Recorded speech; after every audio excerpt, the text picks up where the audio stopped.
Les grands yogis contemplent les pieds du Seigneur qui sont comme des pousses tendres dans le centre du lotus qui s'épanouit de leur cœur sans tache. Sur la gauche de sa poitrine brille son signe Srivatsa. Et la plus splendide pierre précieuse Kaustuba orne son cou. Sa poitrine est couverte par une belle guirlande de fleurs sylvestres d'une splendeur sans faille. Commentaire. Srila Vishwanath Chakravarti Thakur explique que les grands yogis placent dans le centre du lotus qui s'épanouit de leur cœur les 2 pieds pareils au lotus du Seigneur. Sur la gauche de la poitrine du Seigneur est présente une ligne dorée, qui est la marque de la déesse de la fortune, Lakshmi. Le joyeux Kaustuba pend à son cou par un fil d'or. Tous les ornements et les vêtements du Seigneur sont comme lui, spirituels. Il n'existe rien de matériel, inerte dans sa demeure. Tout est conscience et personnel.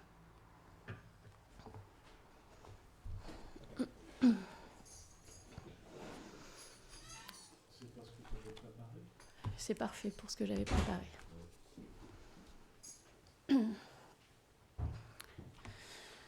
Om Agyana Timilandasya Gyanam Jala Shalakaya Chakshurun Militam Yena Tasmai Shri Gurave Namah.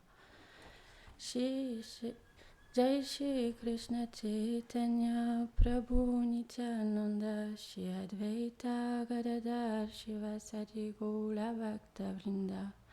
Hare Krishna, Krishna Krishna, Hare Hare, Hare Rama, Rama Rama, Hare Hare.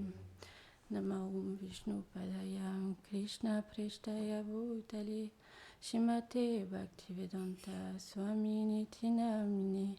Namaste Sarasvati Devi Gauravani Prachaline Nirveshesha Shunyavadi Prashyatya Reshataline.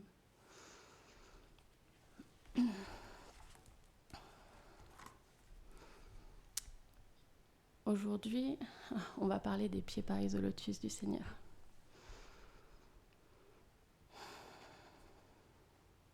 En fait, aujourd'hui, c'est un jour très spécial parce que c'est l'apparition de Sri Lochana Das Thakur, qui est le cher disciple de Narahari Sankara Thakur. Est-ce que vous vous en rappelez ? On en a parlé il n'y a pas si longtemps. Il est celui qui apporte du miel au couple divin. Et il y avait cette fameuse histoire avec Nityananda, où il prenait un pot qu'il trempait dans un étang et qu'il apportait à Nityananda et à tous ses associés. Et ça se transformait en miel. En fait, Lochana Das Thakur, il a reçu comme instruction de son maître spirituel d'écrire le Chaitanya Mangala. Et aujourd'hui, c'est important d'honorer cet ouvrage-là, parce que ça tenait très très très à cœur de Lochana Das Thakur. Il a même commencé en disant quelque chose qui est très beau. Il a dit Narahari Das Thakur est le propriétaire de ma vie, et dans l'espoir d'atteindre ses pieds de lotus, je désire chanter ses gloires, les gloires de Gauranga, même si je suis le plus bas, c'est mon ambition. Et il a commencé comme ça. En fait, ça tombe très bien, parce qu'on va vraiment glorifier les pieds du Seigneur, les pieds des purs dévots aujourd'hui, vraiment. Parce que ça, c'est le cœur des Vaishnavas et c'est aussi le cœur de Krishna. Donc on va commencer parce qu'on ne pourrait pas raconter tout, je ne vais pas raconter tout le Chaitanya Mangala aujourd'hui, mais il y a une conversation à un moment donné qui se passe entre Murari Gupta et Damodar Pandit. Et Damodar, il demande à Murari pourquoi le Seigneur Gauranga est apparu. Pourquoi la personne suprême, le Seigneur suprême Shri Krishna, a quitté son shyamvar, son teint bleu, comme un nuage, pour prendre une couleur dorée? Pourquoi il a enlevé son vêtement de jeune amant, de jeune Cupidon, pour revêtir l'habit d'un sannyasi? Pourquoi il a autant voyagé pour prêcher? Pourquoi il a pleuré tellement et tellement en appelant Radha Govinda? Pourquoi il a distribué la Prem Bhakti avec le désir de l'apporter dans chaque foyer? Et Murari, il a répondu à Damodar Pandit. Il a dit dans le Satya Yuga, les écritures, elles disent que le dharma, il a 4 membres. La miséricorde, la propreté, l'austérité, la véracité. Dans le Tetra Yuga, il y a 3 qualités. La miséricorde, la propreté et la véracité. Dans le Dwapara Yuga, il y a 2 qualités. La propreté et la véracité. Mais dans le Kali Yuga, il ne reste plus qu'une qualité. La véracité.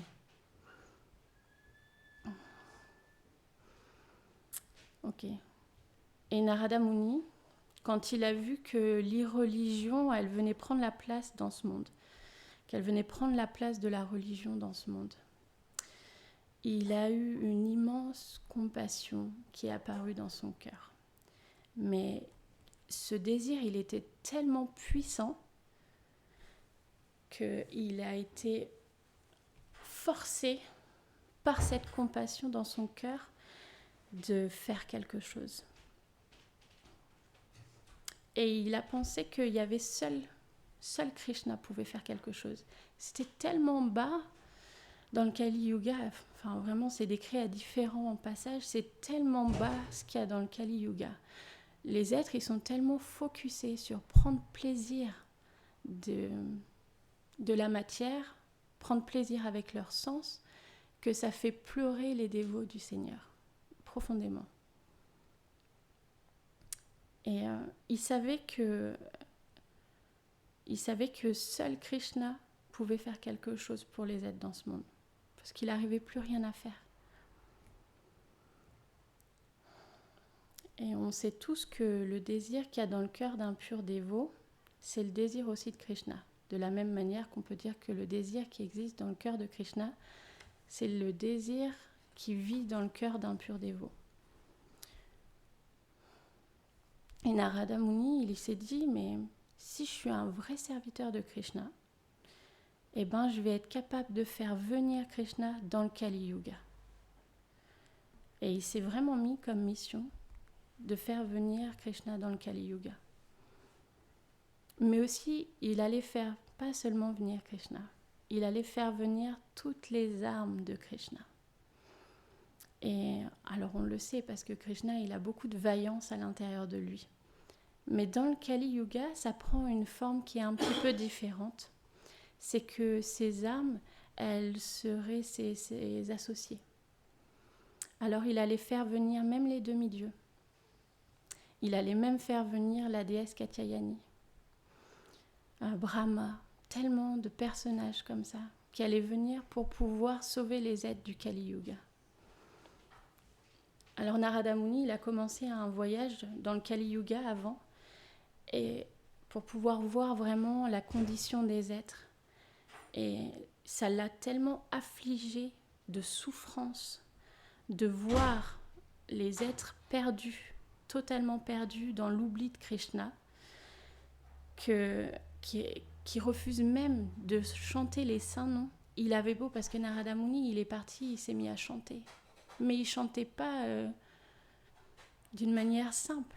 Il pleurait, parfois il explosait de rire et il chantait de tout son cœur comme ça, partout où il allait. Et personne chantait les saints noms. Quand il a vu ça, il est tombé vraiment profondément en peine. Et personne voulait quitter les plaisirs matériels. Il a même dit, le serpent venimeux Kali a mordu tout le monde, infectant les êtres du poison Maya. Oubliant totalement Krishna, les gens poursuivaient follement leur jouissance matérielle. Leur cœur courait simplement après les plaisirs de la luxure, la colère, l'envie, l'illusion, la folie. Et voyant leur vie humaine complètement gâchée, les unes après les autres. Parce que c'est pas sur une vie, c'est les unes après les autres. Il voyait l'existence de chaque être complètement gâchée. Et voyant ça, il est parti à Dwarka. Il s'est dit, il n'y a que Krishna qui peut faire quelque chose. Et au moment où il est arrivé, au moment où il a fait son voyage, il est arrivé à un moment très particulier. C'est toujours comme ça.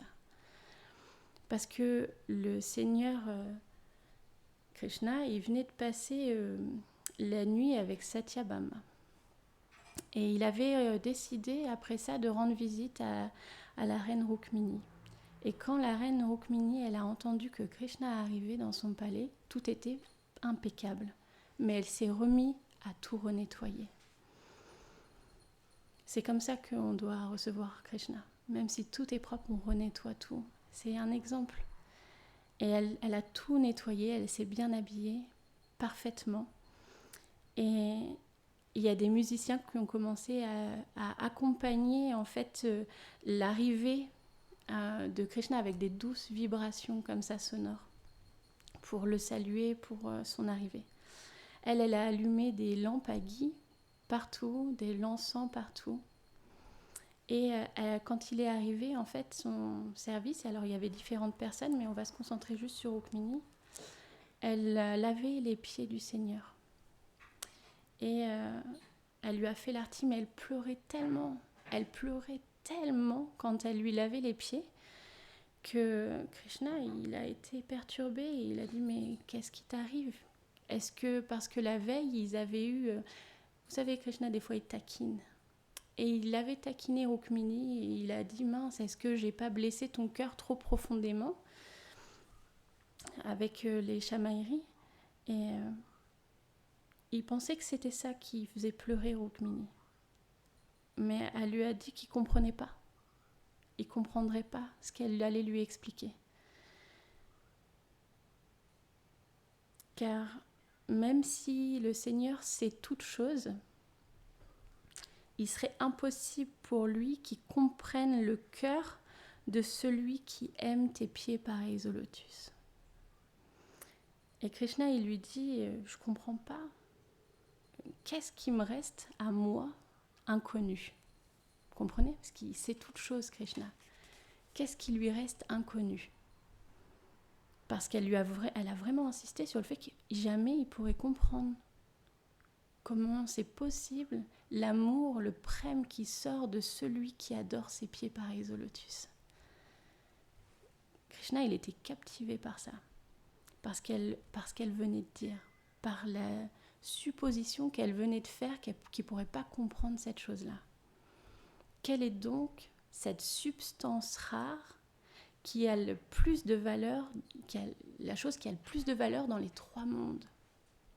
Et elle lui a répondu, mon cher Seigneur, tu es le joyau de toutes les qualités transcendantales. Dans ton cœur, tu ne peux pas savoir pourquoi je pleure, même si tout le reste t'est connu. Tu ne connais pas le pouvoir de tes pieds pareils au lotus. Mon cœur pleure parce que bientôt tu vas quitter mon palais. En fait, elle lui baignait les pieds et la seule chose sur laquelle elle pouvait méditer, c'est qu'il allait partir et les pieds pareils au lotus de Krishna allaient quitter son palais. C'est ça qui la mettait dans cet état-là. Le parfum de tes pieds, il se répand partout, dans toutes les directions. Et le simple fait de sentir le parfum qui émane de tes pieds pareils au lotus libère n'importe qui de la vieillesse et de la mort. Les purs dévots, ils serrent amoureusement tes pieds de lotus rougeâtres et ces personnes-là qui adorent et qui serrent contre leur cœur tes pieds pareils au lotus, ils sont adorés dans le monde entier. Et le monde devient de bon augure juste en adorant les pieds de ceux qui adorent tes pieds pareils au lotus. Imaginez-vous. Alors elle lui dit, mon cher Seigneur, tu contrôles tout le monde, dans les 3 mondes. Et quiconque a un attachement pour tes pieds pareils au lotus se voit rempli d'une extase particulière et transcendantale. Et elle lui dit, moi je fais l'expérience de cette extase, d'adorer tes pieds pareils au lotus. Seulement toi, comment tu peux comprendre cette extase-là ? À part moi, seul Radharani sait savourer et goûter le plus grand des plaisirs transcendantaux. Les demi-dieux et les demi-déesses sont toutes désireuses de servir tes pieds. Kamala, la déesse de la fortune qui est toujours allongée sur ton lit, profitant de tes baisers, désire toujours atteindre tes pieds. Puis, elle a commencé à glorifier Radharani. Parce que même si elle venait de dire qu'il contrôle tout le monde, là, elle commence à dire que Radharani, c'est elle qui lie Krishna. Grâce aux qualités que Radharani elle a à l'intérieur d'elle, grâce à l'amour qu'elle a pour les pieds pareils au lotus, elle a captivé Krishna. Et les larmes des yeux de Radharani coulent sans cesse. Et Krishna, quand il entend les noms de Radha, il ne peut pas s'empêcher de pleurer, toujours. À chaque fois qu'on chante les noms de Radha, il pleure. Puis elle a continué, et elle le sait, Rukmini. Puis elle a continué en parlant des purs dévots, qui s'absorbent dans le refuge des pieds de lotus de Krishna. Les 4 sortes de libération, et même Vaikunta, sont insignifiants à côté du refuge des pieds pareils au lotus de Krishna. Et Rukmini, elle dit ça à Krishna. Elle lui dit, les 4 formes de libération, et même Vaikunta, ils sont insignifiants à côté de tes pieds, à côté du refuge, de la demeure de tes pieds pareils au lotus. Et ceux qui les servent tombent dans un pur amour extatique. Puis Rukmini, elle s'est mise à pleurer et à mendier de devenir une abeille pour ne jamais quitter la demeure véritable, sa demeure véritable, les pieds pareils au lotus de Krishna. Elle s'est mise à pleurer et à lui dire « J'aimerais tant devenir une abeille et juste rester là où est ma véritable demeure à tes pieds. » En fait, elle pleurait dans la séparation. Krishna, alors, il l'a consolée, il l'a pris sur ses genoux. Et il était surpris qu'elle suggère qu'il puisse goûter lui personnellement à l'amour que ces purs dévots ont pour lui. Vous voyez ce que je veux dire ? Elle avait taillé une petite entaille dans le cœur de Krishna en y insérant la possibilité qu'il puisse lui-même goûter l'amour extatique que les dévots peuvent goûter en pensant à la demeure des pieds pareils au lotus de ses propres pieds. Et c'est à ce moment-là, pile, que Narada Muni il est arrivé. Pile. Quand il a eu cette chose-là qui est venue dans son cœur, pile, Narada Muni il est arrivé. C'est incroyable. Mais il est arrivé avec le cœur complètement anxieux et complètement perturbé. Il était totalement bouleversé. Et il s'est mis à pleurer devant Krishna. Et Krishna l'a consolé aussi. Et il lui a dit, mais qu'est-ce qui t'arrive ? Et il lui a expliqué. Il lui a expliqué que les gens étaient perdus dans l'âge de Kali. Qu'ils n'allaient pas vers lui, qu'ils couraient après les plaisirs des sens et qu'ils souffraient tellement. Et il avait le cœur qui était rempli de compassion de voir ces êtres souffrir tellement. Et ça a bouleversé le cœur de Krishna, qui lui a expliqué tout ce que Rukmini avait inséré dans son cœur pile à ce moment-là. Et il lui a partagé. Et il lui a dit que par conséquence, il allait venir dans l'âge de Kali. Et qu'il allait venir, mais pas n'importe comment. Il allait venir comme un dévot. Et qu'il allait goûter au bonheur que goûtent ces purs dévots, mais pas seulement. Qu'il allait distribuer ce bonheur à tout le monde. Ce bonheur-là, on l'appelle Prema Bhakti. Puis il a décrit le corps avec lequel il allait venir dans le Kali Yuga. Il a dit qu'il serait très grand, que la couleur de son corps serait comme de l'or fondu, que ses bras ils seraient très très longs et très beaux, et que sa beauté, elle vaincra même la beauté du mont Sumeru. Et petit à petit, tout en expliquant les différents aspects de sa forme pour venir dans le Kali Yuga, il a contracté cette forme et il a manifesté cette forme. Et bien entendu,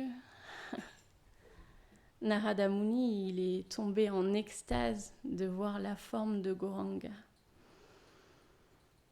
Parce qu'il était plus éclatant que des milliers de soleils et des millions de lunes et des millions de cupidons auraient été humiliés par son visage à la beauté inconcevable. Et ainsi, dans cette forme-là, il allait parcourir le Kali Yuga avec ses associés. Et il a confirmé ce que Narada Muni avait dit. Il allait parcourir le Kali Yuga avec tous ses associés. Et il allait répondre au désir de Rukmini et au désir de Narada Muni. Et on va s'arrêter là pour aujourd'hui. Jai Shri Gauranga Mahaprabhu ki Jai.